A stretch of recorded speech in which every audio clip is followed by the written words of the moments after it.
Hi, I'm editing this video and I noticed that in the clips where I'm applying the products, my extensions look so bad. So please ignore that. I'm getting them fixed. They're just looking ratchet right now. Hey everybody, welcome back to my channel. So today I wanted to share with you guys some stuff I recently picked up from Sephora and Ulta and kind of my thoughts on them. There are definitely some hits and misses. This is the look that I came up with everything that I got.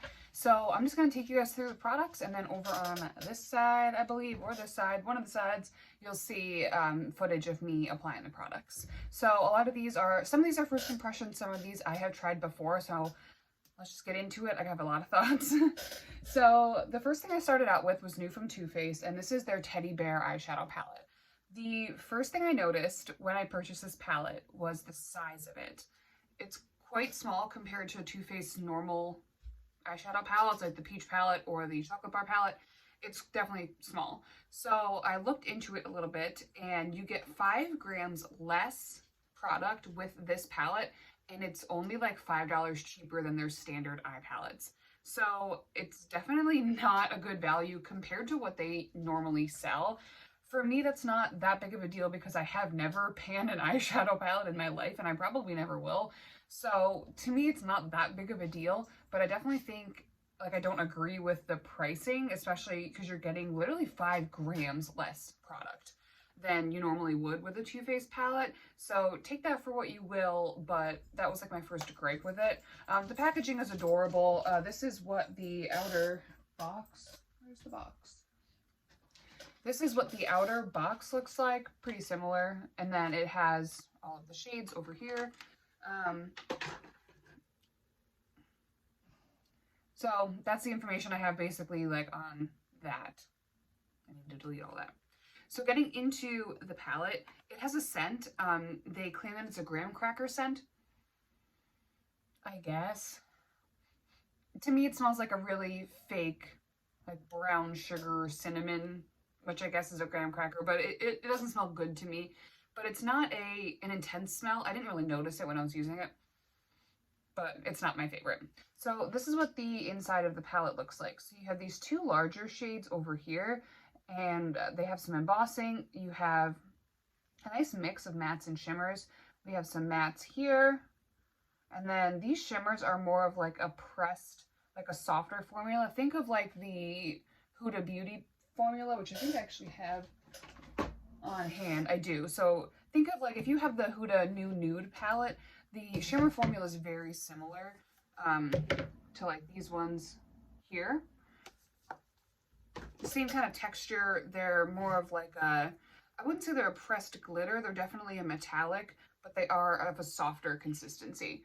So I definitely enjoyed using this palette. I first started out with my eyeshadow primer. I used the Anastasia primer, and then I started with this shade over here to set down my primer, which is called Bare It All. I then went in with the shade next to it, Mama Bear, on the outer corner and a little bit into the crease, and then right on the outer corner I took the shade, what is this, Fuzzy Wuzzy? Yes, this is the shade Fuzzy Wuzzy. And then this metallic shade on my lid is very, very pretty, and I believe this is called Gilda-Bear. As in Build-A-Bear, but Gilda-Bear. So that's what that looks like on the lid. I did use some glitter glue before I put that shade down. So I think the mattes blended beautifully. I didn't have any problem with them at all, and I did really like the shimmer shade. You can see in the footage I initially tried to use a flat shader brush to put that on. It just wasn't, you know, as punchy or as intense as I wanted. So I think that these are best used with your fingers, the metallic shades. But like I said, I didn't have any problem at all. I had very minimal fallout with the matte shades, and I did have some pretty significant glitter fallout with this metallic shade when I used my finger, but that's not too big of a deal for me because I do my eyes first anyway. I'm not noticing, oh, I am noticing, I'm noticing a little bit of creasing with this metallic shade. You can see that right there. I've only had this on for, I don't know, 20 minutes. Anyway, yeah, those are my thoughts on the Teddy Bear palette. I do enjoy it. I'm definitely going to get a lot of use out of it. I'm going to figure out what the issue is with these shimmers creasing on my eye.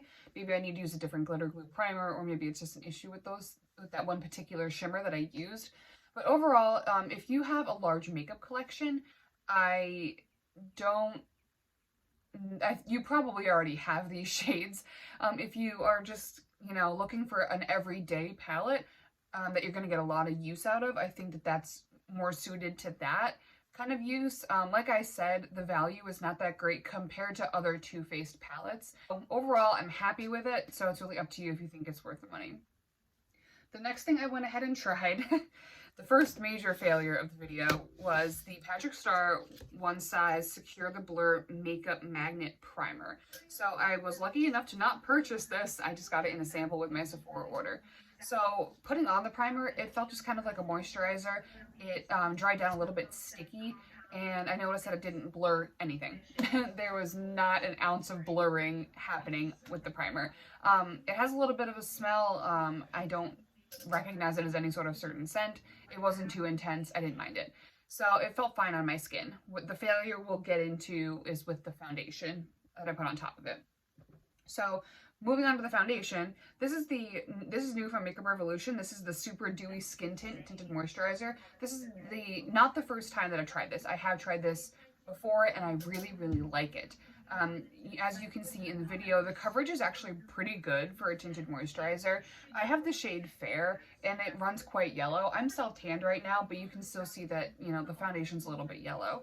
So when I tried this for the first time, I thought it was spectacular. I really, really liked it. It blended out beautifully. It has really nice coverage. It has a nice dewy finish. It's exactly what I look for in a tinted moisturizer. However, on top of this primer, it was horrible.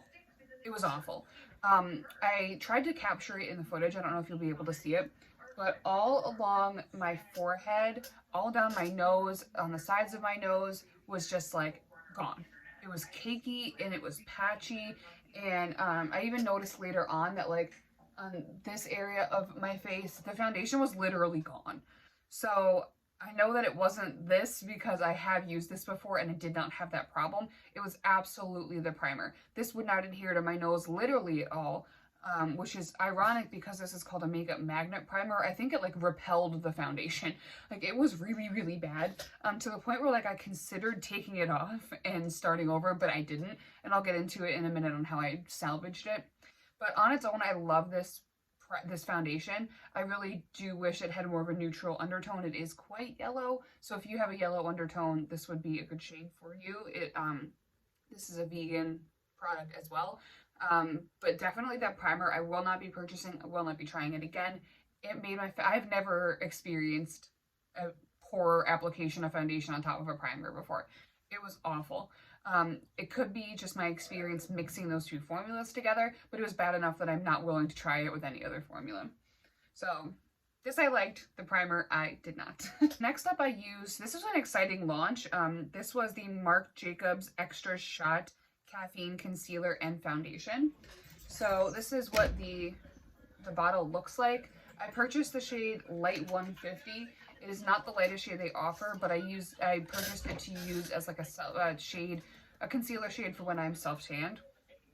This is the outer packaging. It's really, really pretty. So inside of this, you get 0.54 fluid ounces. It's marketed as both a concealer and a foundation.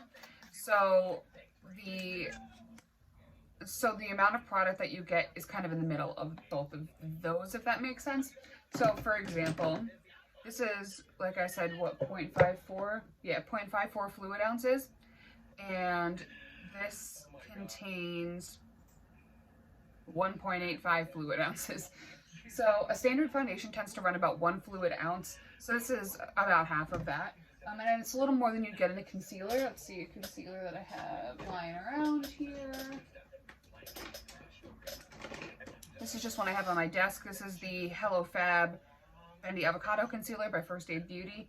And in here you get 0.017 ounces. So it's kind of in the middle of a foundation and a concealer. If you're going to use this as a full face foundation, I don't think you're going to get that much use out of it. So I really purchased it to use as a concealer. This went on beautifully underneath my eyes. I think the shade's really nice for when I'm self-tanned. It's not too dark. I like the undertone of it. It does have a scent to it. It smells like concealer, but it also has a little bit of like a coconutty scent. So like the same scent you'd find in like Marc Jacobs bronzers. It's in this. I don't think that complexion products like this need to be scented. So I'm kind of confused as to why they decided to do that. But overall, I think it really, it blended out beautifully. I did use my makeup eraser sponge to blend it out with, and I didn't have a problem with that at all. The coverage is really nice. The finish is really nice. Don't have a problem with it. I am noticing a little bit of creasing now that we're about half an hour in. I did go ahead and set it with my Hourglass powder. The Hourglass Veil Translucent Setting Powder. I usually bake my under eyes, so that's probably why I am experiencing a little bit of creasing, is because I didn't bake my under eye. I just kind of set it with the powder. So I think I'll have a better result if I do bake my under eyes like I normally do, but this was really, really nice. I didn't have any problem with this at all. Another thing I used this for was to salvage my foundation because it was breaking up so badly underneath that, or over top of that primer. I did go ahead and put it where I noticed that the foundation was breaking up. It layered totally fine on top of the other products that I had on, and it really did smooth everything over. So this kind of saved my entire complexion look. So going next, I tried out, this is new from Nars. This was, I was really excited to see too. This is their cream, Sun-Kissed Bronzing Cream. And I got the shade Laguna, kind of like their standard run-of-the-mill foundation or bronzer shade. Very, very popular. The packaging is really pretty. Do I still have the box? I do. It comes in their standard black soft matte box. It does have some gold print. Really, really nice. This has a scent. It's got like a, it smells like coconut mixed with like a little bit of suntan lotion. Again, why is it scented? I don't know. It's not overly strong, but it's definitely stronger than the scents in the Marc Jacobs product. You do get 19 grams of product in here, or 0.67 ounces. I think that's plenty.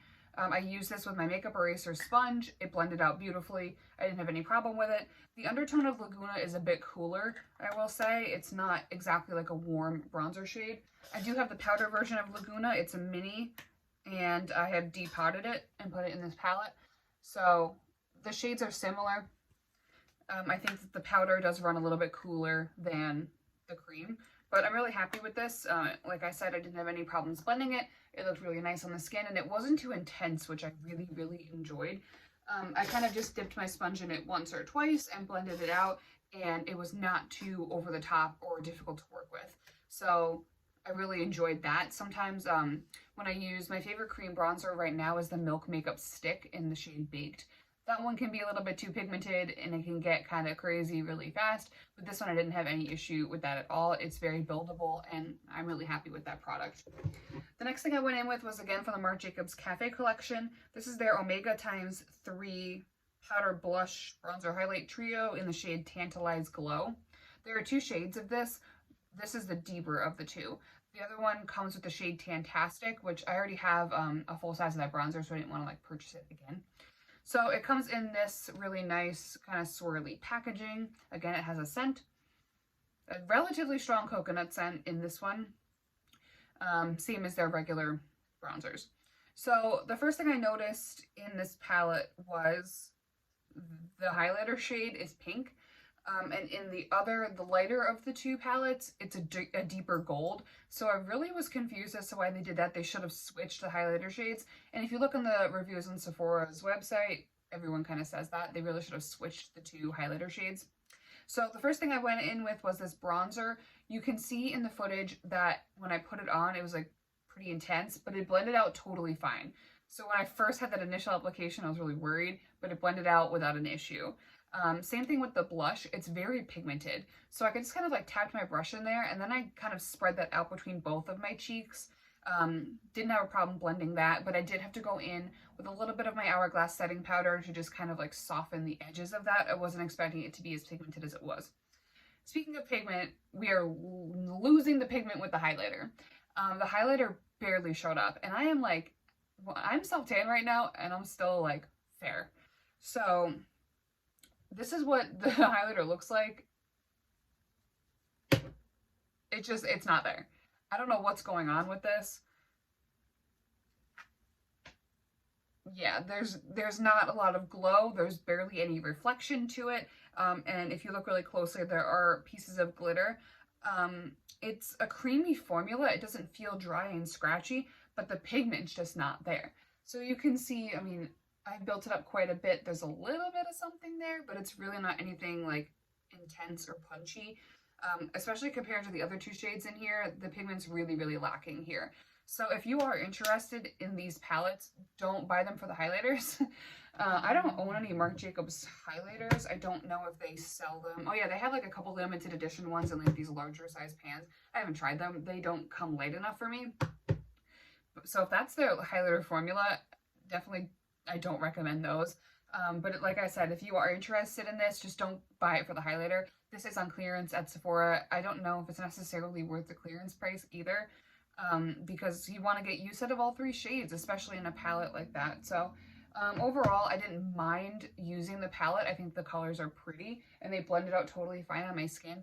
But if you're really only going to use 2 out of the 3, you want to make sure that it's worth your money and worth the value. And I definitely did not like that highlighter. It's one of the worst highlighters I've tried in a very long time, actually. So one of the other products that I tried was from Kosas. This is brand new. This is their Air Brow Fluff and Hold Treatment Gel. This is the outer packaging. And I got the shade Honey Blonde, which I think is actually a pretty good match for me. So this is the packaging. I think it's pretty cool. It's pretty interesting to have like this translucent plasticky packaging. I do like the size of the brush. It's pretty small. I didn't have any problem getting it on. I had to do a lot of work for my eyebrows because they are non-existent. So at first I went in with my Anastasia brow pen just to get some definition, and then I used this. I would say it's a light hold. It doesn't feel crunchy at all in my eyebrows, and I think it does a pretty good job of keeping my brow hairs up. This eyebrow, the brow hairs naturally grow up. This brow, they grow downward. I think it was the result of like a bad Benefit brow wax like several years ago, and they just were never the same. So initially this does a really good job. The hold isn't crunchy. It doesn't feel bad on the eyebrows. I like the color of it. Do I think that this is worth the money? No. I really like my ColourPop brow gel, which I think is like $5 or $8 or something like that. Overall, is it like a revolutionary product? No, definitely not. So after that, I went in with, I needed to like set my face with something to try to mesh everything together because I had a lot of stuff going on, a lot of layering. I just went in with the Catrice Illuminating Prime and Fine Dewy Glow Fixing Spray. I really, really like this. I've had this for a while. I've repurchased that, which is very rare for me to repurchase a product. I have repurchased that. I really like it. I used the Ilia After Midnight Limited Lash Mascara. This is fantastic. It's a tubing mascara. This is one I will repurchase once I'm out of it. I did receive it in gratis and I love it. And then my lips, I went in with the ColourPop Lippy Pencil in the shade BFF. And then I went over top of that with the Raw Beauty Christie and ColourPop collab, their Luxe Gloss in the shade Glacier. And that was kind of that was the finished look. So those were my thoughts on everything. I think the standout product was definitely the Too Faced palette. I really do like this. I am surprised that they didn't do their normal format of like the larger format palettes. I think people would have liked that a lot better. It's just such a stark difference between the two. So if you guys have any questions about any of the particular products that I've tried, let me know in the comments, and let me know what you guys think about any of these products. Especially if you've tried that Patrick Starr primer, let me know if you've had the same problem that I did. So thank you guys so much for watching, and I'll see you in my next video. Bye.